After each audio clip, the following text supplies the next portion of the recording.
Qui n'a pas un jour craqué pour un moelleux au chocolat? C'est le dessert universel qui plaît à tout le monde et qui est quasiment impossible à rater. Alors moi, pour varier les classiques, aujourd'hui, je prépare un moelleux au marron. Enfin plutôt un moelleux aux châtaignes, parce qu'en fait, ce sont les châtaignes qu'on cuisine, mais qu'on appelle marron. Allez savoir pourquoi. Alors, je commence par mettre de la purée de marron ou de châtaigne dans un saladier. Moi, je l'achète évidemment en boîte. L'avantage, c'est qu'elle est déjà sucrée.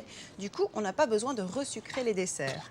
Vous allez voir, c'est un dessert très simple avec très peu d'ingrédients qui pourrait bien devenir un de vos classiques. Alors, je mets 500 grammes, ça fait la moitié de la boîte. Là-dedans, je rajoute pour parfumer, mais ça c'est optionnel, une cuillère à soupe d'armagnac parce que je trouve que le parfum de l'armagnac va très bien avec le marron. Ça va le désépaissir un tout petit peu. Et pour continuer de le désépaissir, on va rajouter de la matière grasse, 125 grammes de beurre fondu. Ah, c'est sûr, c'est pas un dessert léger, mais je peux vous dire que la gourmandise y trouve son compte. Ensuite, pour, paradoxalement, alléger un petit peu le gâteau, pour l'aérer, je rajoute 2 cuillères à soupe de poudre d'amande. Si vous n'en avez pas sous la main, vous pouvez tout à fait la remplacer par de la farine. Enfin, la toute dernière étape, les œufs. 4 œufs. Je vais mettre les blancs de côté pour les monter tout à l'heure et j'incorpore les jaunes. Je démarre tout ça. Ah, j'oublie pas la petite pincée de sel qui va apporter l'acidité nécessaire pour que ça monte mieux. Ça marche aussi avec le citron, bon à savoir.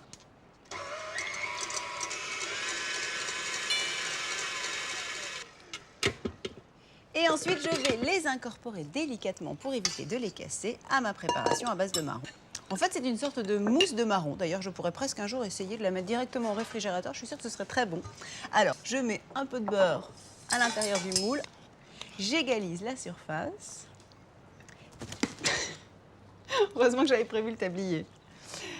Et ensuite, je mets tout ça au four thermostat 180, préchauffé évidemment, pendant 45 minutes. Et pour accompagner le gâteau refroidi plusieurs heures au réfrigérateur, j'ai préparé un caramel avec un verre de cidre auquel j'ajoute 500 grammes de crème épaisse.